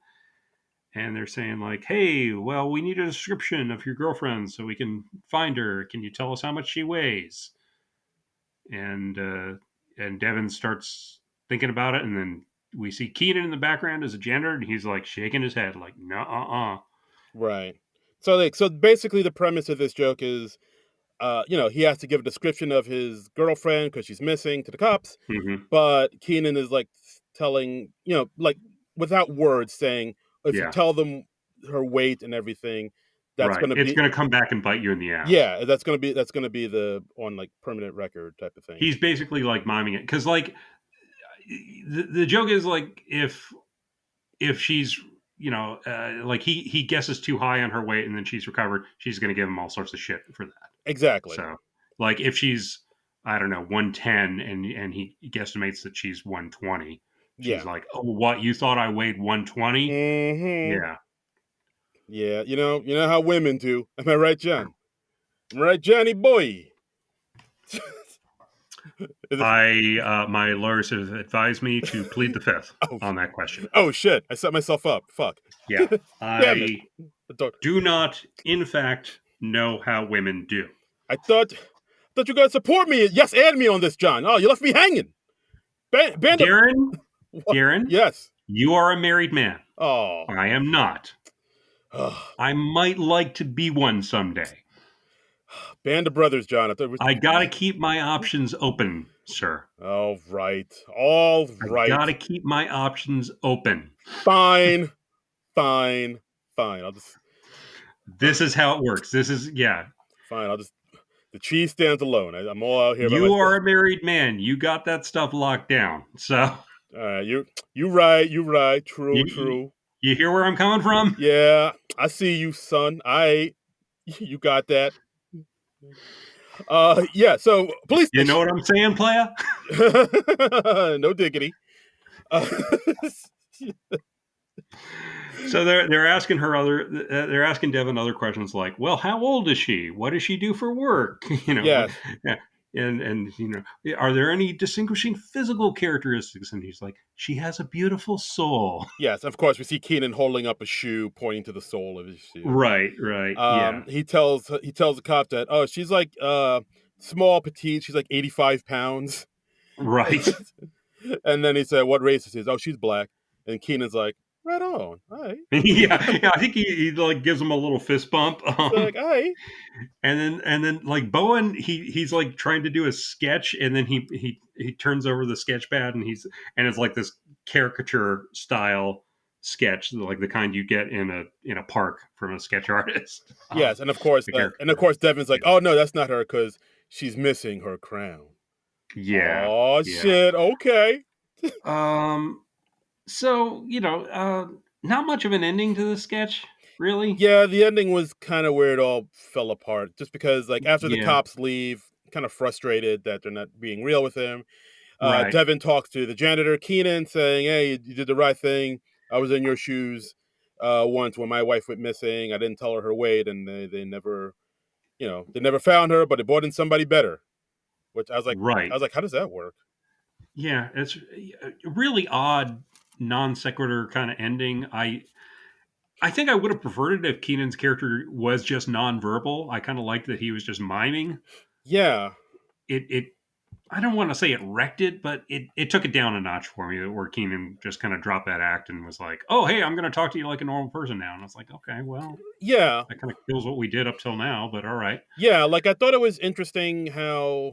I mean, for one thing, the Chappelle's not in the sketch at all. No host. Hostless sketch. Yeah, which hmm, What's going on there? Didn't that happen last time that Chappelle hosted too? What, didn't uh, they do a sketch without him in it? I gotta look and see. I have a vague memory that this happened before, and I didn't double check it before we started recording. But It might have, but yeah, but I mean, at the same time, it is weird that he's not in this sketch. But at the same time, it's kind of cool because like then the cast gets to sort of do their thing and kind of show their yeah, the chops. cast gets a chance to shine. Sure, yeah, Yeah, but it is weird that he wasn't in this sketch at all. Uh, yeah. You kind of wonder, like, okay, was he supposed to be the janitor, and then he didn't? He dropped out for some reason. I don't know. It's weird. yeah, it is a little weird. Yeah, you But just don't often see it. So yeah, that's true. But yeah, I do think the premise is okay. It's not a bad premise for a sketch. But yeah, the ending is kind of yeah, where it all fell apart. It needed a stronger ending yeah. for It sure. it, it seemed a little half baked because of that. It didn't have a strong ending. If it ended stronger, I would like this more, but it Yeah. didn't, so I don't. Yes, absolutely, for sure. Yeah. So yeah, but I don't know. It is what it is. And then we get our final sketch of the night, our 10-1, the pop the balloon sketch. Pop the balloon, big 3 minutes. It's pop the balloon or find love. And I double checked. This is a real show. Apparently, it's a YouTube show Yes. where they have a bunch of women lining up. They bring in a dude. The dude says some stuff. If they like the dude, if they like what they're hearing or like what they're seeing, they keep the balloon. But if they don't, they pop their balloon to indicate that he's not for them. Yeah. There are even some times where as soon as the guy comes out, before he even says anything, people will pop the balloon. which is Okay. Have you oof. watched this show for real? I Because have I'd never heard of it before this sketch. I knew of it, like, just because, Uh-huh. I've seen, like, the wife, she likes to watch, like, not TikTok clips, but, what do you Uh-huh. call it? The YouTube version of TikTok where, like, they'll show Okay. clips of it. The shorts. The shorts, The YouTube shorts. Right. I have seen it there, so I did know it was a thing where, like, Okay. the moment you look at a person, you get to kind of reject them to their face and on camera, Right. which it seems like this feels like MTV singled out or Next all I over was about to say again. that. Yeah, this is how our Gen X asses relate to this. This Yes. we got to go back.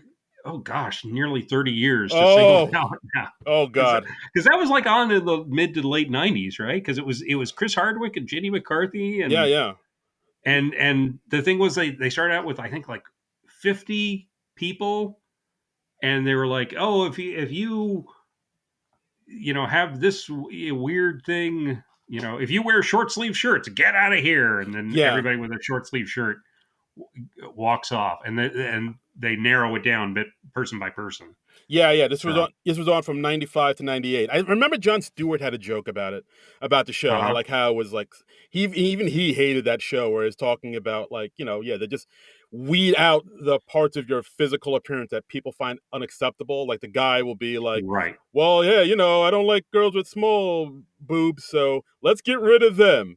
Like, and then all the Yeah, like, or if you don't like somebody with tattoos or whatever, or yeah, you only like people with tattoos, you just herd all those people off, and it would just narrow it down bit by bit. yeah. It was It kind of entertaining. kind of, it just seems like, a bunch of vapid people looking for Yeah, well, I don't feel like that it made me a better person for watching it. oh no, if anything, it'll Um, make you worse. yeah, I feel like I became an actively worse person from having watched it, but Yep. you It know, it made you bad it, and you should feel bad. yeah, but Chris Hardwick was kind of funny. Jenna McCarthy was quite attractive. Yeah, yeah. Like, Uh, it you kin know, that show kinda put her on the map. She kinda blew up after that. it did. Yeah, it kind of gave her a career beyond the Playboy thing, and Mhm.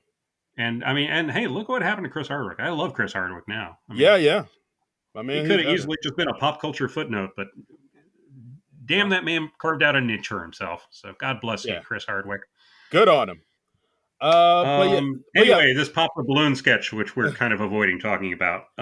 yeah, no, I get it 'cause there's really not much to this sketch. We have, Yeah, a lot it's like all of 3 minutes. So yeah, and I swear the sketch really did kinda feel like filler. They had, it felt like, oh, we need to eat up some time. This is a quick thing. Let's do this. Yeah, yeah, exactly. So then we have all the women from SNL. We have Jane Wickline and, Padilla, right, Sherman and right. Heidi. Ashley Sh Padilla. Yeah, yeah. First time we've seen like Jane and Ashley this show, I think. Yes, So this is the one and only sketch they're I in. mean, but we didn't see Keenan until the police station sketch. So That's true. We didn't see Emil Joachim at all in this episode. I guess we didn't. No, Poor he's Emil. poor Yeah, Emil. Yeah, he was shut out. that's the cross you bear when you're in your first year as a cast member. Yeah. So yeah, so then we have, Andrew Dismukes coming out. Of course, Hmm. a bunch of them pop their balloons because he's Right. playing the stereotypical nerdy white guy. And they're like, Uh, "Why'd you keep him?" Such and so. And she's like, "Oh, he seems like he'd let me cheat on him." And he's like, "I would." yes. Uh, then we, we Heidi yeah popped her we balloon because, he says he likes to cook and she doesn't like the smell of food, yeah, which and is we bring out Devin and Keenan just as quickly, and I didn't really take notes on it because the real gag is we bring out Dave Chappelle as Silky Johnson, his character from the Chappelle Show. yeah, exactly. And you know, he's out here. He's a purveyor of precious goods and services, i.e., Yeah, bitches. Um, and then we get Ashy Larry too. yeah. So So yeah, I don't know. I wasn't really clamoring to see Silky Johnson again. I feel like hasn't he done Silky Johnson on SNL before he has. too? He did it last time. Yeah, Like during that Game of Thrones sketch or yeah. House of the Dragon sketch. So I Yeah, guess, I guess Silky Johnson is one of Chappelle's favorites. I guess so. He did it. He did it a few times on Chappelle's show, but even at this, Right.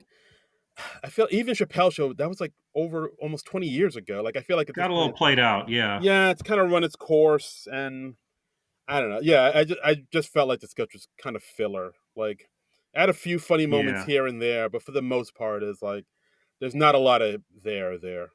Yeah, I think I needed a little more than, hey, it's that character from that sketch show that I watched 20 years ago. Yeah, exactly. Because I mean, we have like kids in their teens and 20s now who have Right. no idea who Ashley Larry and Silky Johnson are. Because like Well, maybe, I mean, it's maybe still out there. It's still on streaming, and I'm sure there are episodes on YouTube. So, maybe yeah, but like yeah, yeah, but still, I feel like this I is a just wish he could have mixed it up a little more. Bring in Tyrone Biggins or whoever. Just oh yeah like like another Chappelle character that we haven't seen that recently. yeah, that's true, but I haven't yeah really had a chance to miss Silky Johnson. I feel like so. yeah yeah for sure. But yeah, either way, I thought this was kind of a weak way to end the night. Yeah, yeah, an off sketch. Yeah.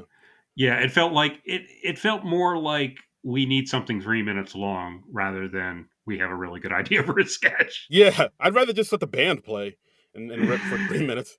Yeah, honestly, but honestly, isn't it impressive as hell that they can time this show out properly every damn week? That is true. It is very impressive that they can do that for Yeah. sure. Uh, And right before good nights, we have a nice little tribute for David Lynch, who passed away this week. Um, I'm surprised they actually did that because he would, as far as I know, he had no connection to SNL. Like he never hosted or appeared on the show. I thought he had hosted or something. No, because I remember I was trying to look for something because Uh huh. whenever a celebrity passes away, I try to see if they're connected to SNL, and then Right. I'll find a video or a bumper photo to put up on our social medias. Yeah, And yeah, yeah. Well, I'm busy like mourning the person and being like, oh, gee, no, that's really too bad. I'm Darren's always like, how can I transform this into yeah, content? content, baby, content is king. No time Yeah. for mourning. Trying to get retweets. Trying to get retweets, motherfucker. Yeah. That's once again, that's Darren Credible. Let him Yes. know what you think of that. Hit me up. Content is king. That's all that we care about here. Make things into things. You really are an awful, awful person.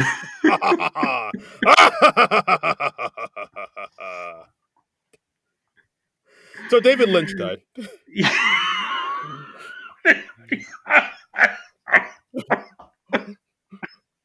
Oh my god, are you alright? I'm gonna need a minute. Okay. So yeah.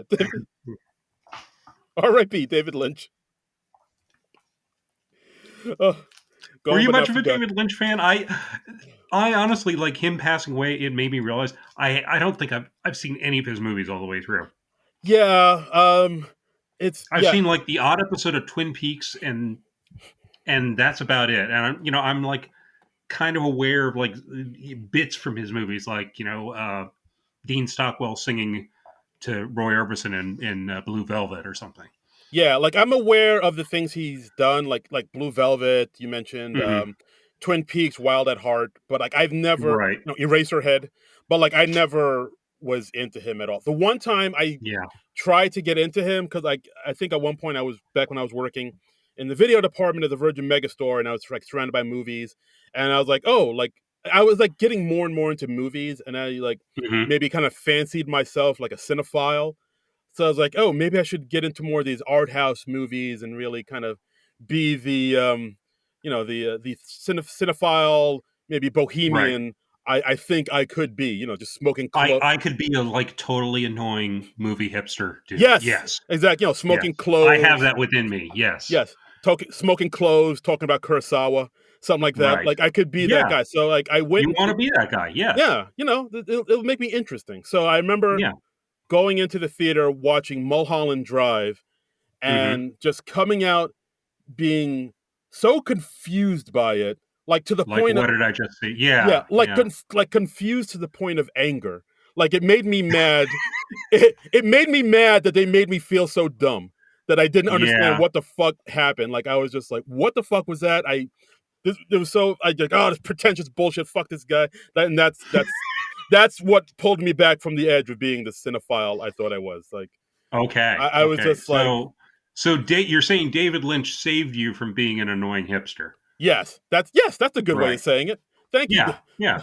Thank you for your I'm thank trying you. to put a good spin on it now because the man Yeah. did just pass away. Yeah, he did. No, look, I do appreciate the fact that he had a vision and he Yeah. really was doing things that a lot of people weren't doing. And he was like, Yeah, I mean, look, my hat is off to anybody who has their own unique voice. It's kind of like what yes, I was saying with Sarah earlier. She yes, is so her own person, and I love that, and I love that.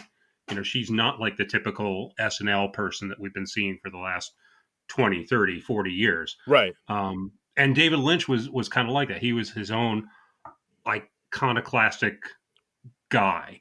Yeah. Um, and I realized I had a bit of a David Lynch story. Like my freshman year of college, when I was uh, in my first class for something, I don't even remember what class it was, but the professor was like, "Oh, we're gonna get to know each other," and she had us fill out this questionnaire or something, and one of them was like, "Oh, tell us an unusual fact about you." And one of the other students in the class who became a friend of mine through all 4 years of college, he wrote down, "I look like a racer head," Ooh. because he had sort of that same hairstyle. Okay. So he looked, and he was built kind of like the actor who played Eraserhead, and I cracked up at that because it was just very funny and very unexpected. And even though I to this day I have not seen Eraserhead, I knew enough to get that joke, and Nice. so we were both like, "Oh, this is one of my people," and Nice. so we Okay. became friends for that. So in a weird way, yeah, David Lynch led me to one of my college buddies. So Yay. See, so I'm appreciative of that. yeah, no, like I mean, I know I made it sound like David Lynch was like some pretentious Right. a-hole, but like I think maybe at the time, maybe I'll rewatch it again. I don't know. Maybe with time and Yeah. age, I've able to my brain's matured and maybe I'll Yeah. I get it. mean, sometimes you're just not ready for a certain movie, but and hey, and sometimes certain creators just don't speak to you, and that's fine. Yeah. Yeah, Not that's true. everybody's for everybody. So Yeah. But like I said, like I do appreciate the fact that he was so unique and like in mhm. his vision and what he saw, and he kind of put out Yeah. something in the world that people weren't doing. Whenever somebody comes out something creative and that goes against the grain, Right. I And they're will, not like everybody else. yeah, Yeah, that's all true. the other cookie cutter, musicians or movie creators or directors. Like whenever somebody Right. does something different, I will always be like, I respect that for Yes. sure. Yes. Yeah. So yeah, but like it did surprise me that like they had a title card for him because he didn't really have any connections to SNL. But like Bob Uecker also died the same day, and he hosted SNL back in like season 10 or so. Like Maybe that's why I was thinking of why David Lynch hosted. Maybe I was mixing him up with Bob Uecker, which I'm sure happened all the time. yes, 'Cause- I'm not Bob Uecker. I'm David yeah. Lynch. I mean, remember David Lynch on Mr. Belvedere? That was a weird Yes, season. streaks on the Yeah. China. Yeah. Never that met him show. before. That show. I watched that show all the time. I was a huge Belvedere head. I saw episodes of it, but I don't remember ever liking it. It was a weird, not very good show, as I recall. I mean, I probably watch if I watch it again now, I'll probably see it wasn't that great. But then again, when it came out, I was like 10 or something, and there was only like four. Yeah, There was only like four channels of TV to watch. So I was like, all right, I'll watch this. This looks fine yeah, until yeah, He-Man comes on or whatever. yeah, yeah. There you go. Yeah. There you go. Anyway, so that's what we thought of this week's episode of SNL. What did you folks, the audience, think? The Yes. audience of this podcast and the audience of SNL, I suppose, if you're into that sort of thing. Yeah. Yeah. So Uh, let's reach out to the people, see what they thought yeah, about this episode. let's see what they have to say. Which well, we've got a lot of different social media outlets to check. Which one should we do first? Let's do the Twitter because we refuse to call it X, which we will Yeah, be phasing out. we're burning that off. Yeah, yeah, We're so close to the edge of not even bothering with that anymore. right. So We're edging. fair warning. Yeah, Fair warning. we're close to the edge. We're edging. Yeah. So we got Drew S. Rod saying, "Cold Open was too damn long and not funny." Monologue. Damn. Damn monologue on the other Drew S. Rod coming in hot. coming in hot. Monologue on the other hand was one of the funniest and most profound of the last 20 years. Rest The last 20. That's what he's Damn. saying. Damn, son. Rest of the ep was meh. Update was still pretty Wow. strong. Did Mikey say APA instead of APB? Also, no title card for Bob Euchre. Yeah, Bob Euchre erasure. It's happening in real time. This wow. This was a ride. This is This is up, down, meh. We got every opinion under the sun there. Wow. up, down, and all the way around. Yeah, this was a journey. Mm-hmm. Is that everything for Twitter? No. We also got Techie at _DCK saying, Okay. I'm hoping you both reveal your secret handshake now. Good weekend update. The show def wakes up for hosts like this. And Yeah, that's a good way to put it. we Yeah. also got a tweet from We Heart Hater podcast. What? Okay. Well, we're just going to skip over the secret handshake thing. Oh, the secret handshake. Yeah. Yeah. Well, it may involve kissing on the lips. It might not, and that's all. Yeah. Well, basically, it's we bump elbows and we say 1, 2, 3, 4, 5. You're great. You're great. Right. And then we kiss on the lips. Yes, exactly. So Long and passionate. yes. Then we also got a tweet from the We Heart Hater podcast. The new podcast started from Casey Killingsworth, who we had on the podcast a while ago, and co-star Dej Barens. And they say Immigrant Dad Show is the white dad related to the Vogelchecks. I would interesting. I would have liked to have enjoyed the second sketch, but I couldn't hear the audience, but I could hear the audience, but couldn't hear any dialogue. Longfellow back on update. I would love to see him and Sarah Squirm co-host Weekend Update. That would be interesting. Wow. I mean, I don't think Sarah would do it because she's in a ton of sketches. I think she's more suited for sketches. Like I would like to see maybe Longfellow. If not, and I wonder if her like offbeat nature would get tiresome if we saw it every week on update. You know? Yeah, that too. Like I feel like she's better suited for sketches than Weekend Update. Whereas like Longfellow, I think he would be a pretty good anchor. Like either by himself or with somebody else, maybe another writer or something like that. Yeah. But yeah, that's it for the tweets, for the Twitters. Okay. Well, over here on Blue Sky, aka the Good Place, we got our old friend Lahat Elian, who just joined us over at Blue Sky. He says, "Hi guys, back from winter break. I hope you had a good New Year's. I got ran over by a car riding my bike, but I'm fine. LOL. Wow. Sorry to hear that. I'm glad you're able to laugh it off. Yeah, glad you're okay. Yes. And then he says, talking about the show, he says, so the Dave episodes are always weird, always a long monologue, never in all the sketches. Yeah, so he did skip out on a sketch or two the last time he was there. So, yeah, I'm sure he did. I just not remembering which one it was. And he says, I absolutely love Glorilla, though. She's probably not for everyone. LOL. Love you guys. And then he has peace and heart emojis, which is nice. Well, yeah. Thanks. Thanks for that. Glad you're okay. Glad you're. I mean, wow. Sorry, you started the year off in a hit and run. I guess. Yeah, or... you've had a week. Yes. And then Nick Storr says, wanted to be your first comment on from Blue Sky. Wasn't that impressed with this evening's show. Chappelle was long and mumbly in the monologue. I only remember like one time when I had trouble understanding what he said, but I think it's because remember what that was at this point. Like I think the fact because his voice is like really deep and gravelly now. Sometimes it is kind of hard to hear him. Like he's slowly morphing into Dennis Haysbert. Yeah. Yes, he's like. Yeah. Look at Pete Davidson's lips. Oh God. And then Nick continues, my Hulu feed went down, so I missed the setup for the last sketch. You're probably okay. You're better off. Yeah. Can we have our normal SNL show back next week? Wow. Ooh. So not too impressed with what Chappelle was putting down.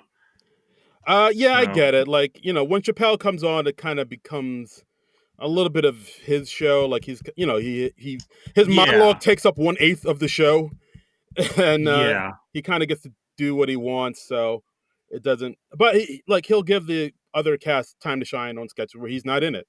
But for the most part, he's hmm like kind of the ringleader. So I understand what he means by that. yeah, yeah, yeah. Yeah. If I mean, I guess if you're not a Chappelle fan, it does feel sort of like he hijacks the show and turns it into Chappelle Show 2.0 or something like that. So Yeah. yeah, I can get that. I mean, we're both Chappelle fans, so Hmm. we don't mind as much. But Yeah, that's true. So and and then Facebook, yeah, Facebook. Facebook. I got it up if you don't. Oh So no, go for it. You do it. oh, okay, okay. Our friend Shari Fesco says, "Hi guys, this was an interesting one for sure. Very curious how you both felt about this one.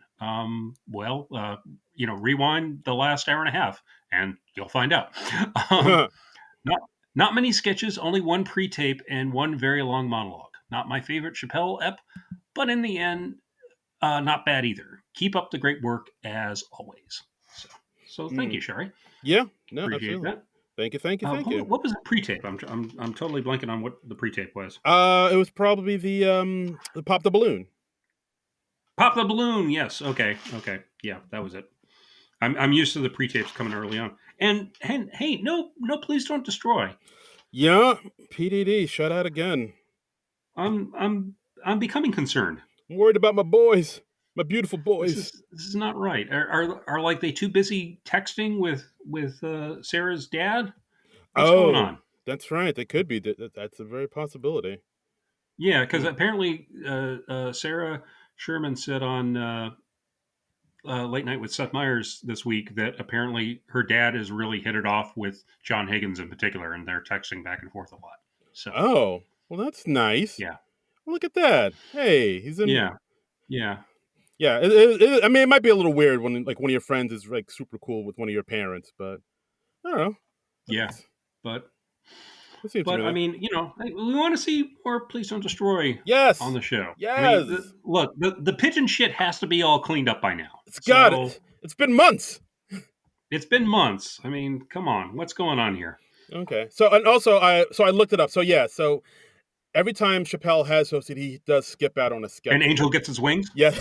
Like the last time when he hosted back in what was it, 2022, he wasn't in Uh the Please Don't Destroy election night sketch.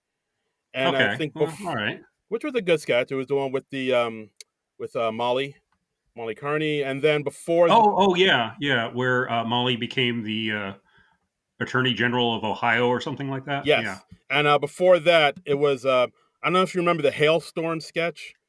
He wasn't in that with it's what was it with Keenan and Was that the Kate. one where the couple was having the affair or something like that? Yeah, it was like Keenan and Kate. Like during a hailstorm, they play two people who kind of are on a news show, and like they realize Right. that they kind of fell in love during a hailstorm. Right. It was actually a really good Yeah. sketch. It was like a nice little slice Yeah, of I life remember sketch. that one. I remember that one. So yeah, it does seem to be a running thing with him where like during one sketch he'll just like dip out and just not be in it. That's so and it's weird that they let him do that every time out. It's just Chappelle's like, okay, I'll come on, I'll host, I'll do a long monologue, but I'm only doing like three sketches. Yeah, and like I mean it's Chappelle. You gonna tell him no? You let him smoke on And stage. I know, Yeah, I know. I just man, Chappelle, he just he marches to the beat of his own drummer, man. it's cock of the walk, baby. Yeah. Well, anyway, I think that's about everything. That's about it. SNL's back next week again, another new episode. Timothée Chalamet. Yeah. We'll probably watch that and talk about that. I don't think we're doing anything else, right? Yeah, no, Timothée Chalamet, host and musical guest, which how is that gonna work? Well, I don't understand. I'm still flabbergasted by that. Just Like, is he gonna sing as Bob Dylan? What's is he what's going is on? he gonna rap like Smoke Cheddar the Ass Getter? Is it gonna be Oh God! Wow! is, I didn't even think of that. is it gonna be smooth R Wow! and B? Is it gonna be I don't know, polka. Like, what the fuck is he? How is he going to do this? What's going to happen? Does he have a K-pop band with? Yeah. I mean, what's going on? I don't know. Yeah. I don't What know. genre of music do you think he's going to come out and do? I don't know. It should be Anyway, interesting. But it should be one for the ages. But yeah, either way, we'll be here for that, and that's our episode. Mhm. Thanks for listening, folks. As always, you could follow us on Blue Sky at Mhm. SNL Nerds, and Because we refuse to use X. yes, exactly. I swear, like after the Chalamet episode, I think we're gonna go cold turkey and just totally cut it all off and just not use it. Yeah. So if you want to comment, we're not going to be checking the X profile anymore. Just come find us at Blue Sky or on Facebook. Right. One of those two. Exactly. So yeah, you can follow us on YouTube on the Non-Productive page. Go to non-productive.com, donate to our Patreon. And as always, you can follow me on all the social medias at Darren Credible. That's DARIN Credible. And you can follow me on all the social medias, the Blue Sky, the Instagram, the Letterbox. I'm having a lot of fun on Letterbox, folks. Come join me on Letterbox and hear more of my opinions on movies and stuff. I'm at Trumbull Comic. That's TRUMBULL and the word comic. And you mentioned the show page. Mentioned that. YouTube. Yup. The Patreon. Yup. Non-Productive. Yup. Donate to the relief for the LA wildfires. Yes. If you have the means to do so, please help out out in California. They need it now more than ever. Do what you can. Even if all you can do is like signal boost a GoFundMe or something like that. That's still doing something. Yeah. Exactly. So just do what you can. Help out where you can, how you can. Yeah, and be a good person. Yeah, be a good person. Help out others. Hold on to your empathy. Right. Don't be a dick. Just be kind. Yeah, be kind in these. Just like see what 47 is doing and do the opposite wherever you go. Absolutely. That's a great way to live life. That's for sure. Anyway, we'll muddle through this all together somehow, hopefully. And we'll see you next week for Timothée Chalamet and whatever the heck he's doing. But until then, nerds out. This has been a non-productive media presentation. Executive producer Frank Hablawi. This program and many others like it on the Non-Productive Network is distributed under a Creative Commons Attribution Non-Commercial No Derivatives license. Please share it, but ask before trying to change it or sell it. For more information, visit non-productive.com.